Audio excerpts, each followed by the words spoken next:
10 tahun, jadi dari 2019 sampai dengan 2029. Penguatan sistem ketenaga listrikan di Bali dengan memanfaatkan energi bersih. Itu dasarnya. Kemudian dengan adanya pergub, kemudian adanya dinamika. Nah, yang kita pertama harus open ke masyarakat, nah, termasuk kita juga ke PLN juga diskusinya juga seperti itu, bahwa pemerintah ini tugasnya memberikan informasi yang bukan solutif masyarakat. Yang menjadi beban itu sebenarnya adalah di trafo, bukan di daya listrik pelanggan, apalagi rumah tangga. Jadi yang disampaikan sangat tepat sekali. Jadi kalau yang industri pasti akan jadi masalah lebih dari kapasitas trafo. Nah, ini yang pertama yang harus dibuat yang jelas. Kalau di trafo itu sudah ada kajiannya, akademisnya dari ITB maupun dari Udayana. Jadi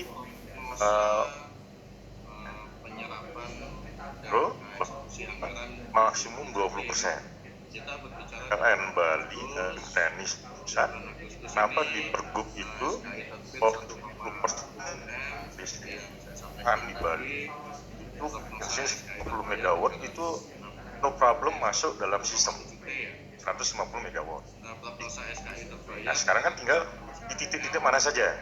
Nah, ini yang tahu kan PLN, bahwa ada potensi ya besar itu. Kenyataannya kami di sini mendapatkan banyak pembangunan PLTS gitu ya. Ada yang given dari kementerian, given langsung 25 kWp, langsung 100 kWp. Faktanya memang di luasan atap layak dari luasan. Ternyata penggunaan konsumsinya tidak, atau sebaliknya, konsumsinya tinggi ternyata struktur bangunannya tidak layak. Nah, sehingga potensi ini perlu ada kajian teknis. Dan ini tugasnya IPC juga sebenarnya, teman-teman kita di IPC, untuk melihat kondisi real bahwa potensi ini menjadi real akan seperti apa. Nah, kemudian dengan PLN, satu step pertama adalah secara teknis jangan sampai membahayakan dari sisi keandalan. Ini jadi penting, karena kita tidak ingin Bali blackout kan. Dengan kondisi saat ini kan kritis misalnya, karena kita akan rebound, tadi disampaikan Pak Group, pada saat pandemik aman kita 600 megawatt peak untuk beban puncak, sementara suplainya di atas itu ada 900-an. Nah, sekarang kalau ini nanti rebound, belum pandemik itu sempat hampir 1.984. Nah, ini sudah dilakukan kan penyiapan kapasitas dengan relokasi Grati ke Sanggaran 2 kali 100 megawatt. Nah, kemudian yang sangat dibutuhkan lagi oleh Bali kan tentunya injeksi dari bauran, salah satunya PLTS. Bahkan sudah ada PJBL yang 2 kali 25 megawatt. Ini tentunya kan kita tunggu supaya bisa menjaga keandalan Bali. Nah, kemudian pertama itu tadi kaitannya dengan teknis. Yang kedua, apabila PLN katakanlah hasil analisanya Pak Febi berpengaruh terhadap revenue, ya ini kan solusinya ada kan, bahwa alat sekarang ini kan tidak sampai ekspor ke PLN itu bisa dibatasi sebenarnya. Ada alat-alat canggih sekarang, mungkin ini kebetulan Bu Prof Okli kami bergabung secara online, mungkin nanti bisa memberikan secara teknis. Artinya untuk hal yang memberatkan dari sisi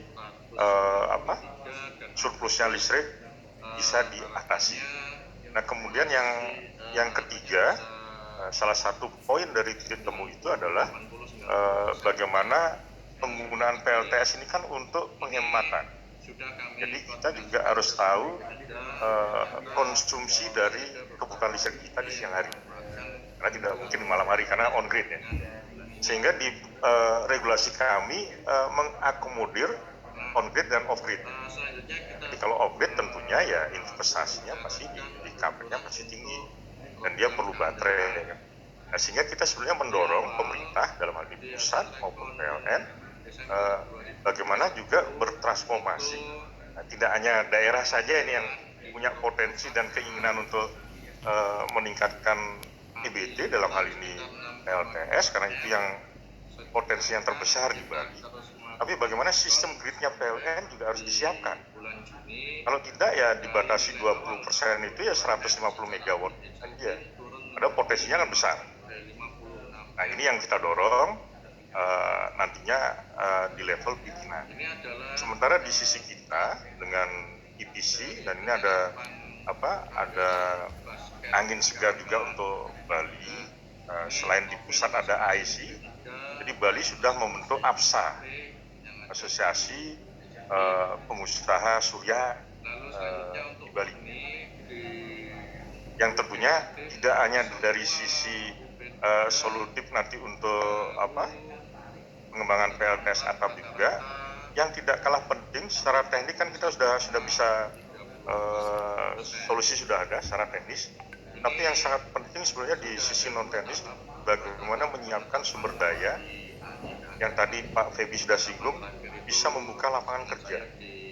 Pendidikan vokasi di Bali jadi penting. Kalau kita berbicara EBT ya SDM-nya harus disiapkan. Kaitannya dengan apa? Kembali lagi setidaknya dari sisi teknologinya, sumber dayanya juga harus disiapkan. Ini membuka keran lapangan kerja yang cukup besar. Karena apa? Ini perlu kami informasikan juga. Sebelumnya pada saat sekitar 2007 hingga 2015 kita tahu ada KTT pemanasan global, ada Desa Mandiri Energi di Nusa Penida. Kemudian 2015 malah ditetapkan Bali sebagai kawasan nasional energi bersih, tetapi karena tidak disiapkan dari hulu sampai hilir, siapa yang melakukan, SDM-nya tidak disiapkan, jadi hanya monumental. Ini bisa kita lihat kan. Next ke depan ini kita tidak ingin terulang sebenarnya. Bagaimana menyiapkan SDM-nya supaya dia sustain berkelanjutan. Dan ini peluang untuk Bali. Triggernya adalah ada G20 ini untuk next ke depan ke net zero emission, tidak sekedar wacana tapi bisa diimplementasikan. Jadi tantangan Bali itu sebenarnya bagaimana sekarang bisa mengimplementasikan secara win-win, bahasanya gitu ya. Kita dengan PLN sudah sampaikan win-win, artinya PLN juga dia harus open. Secara teknik tidak membahayakan sistemnya, kita perlu jaminan juga kan gitu. Kemudian EBT ini bisa masuk dalam bauran sistemnya. Mungkin itu yang bisa kita lakukan. Baik, terima kasih Pak Bagus.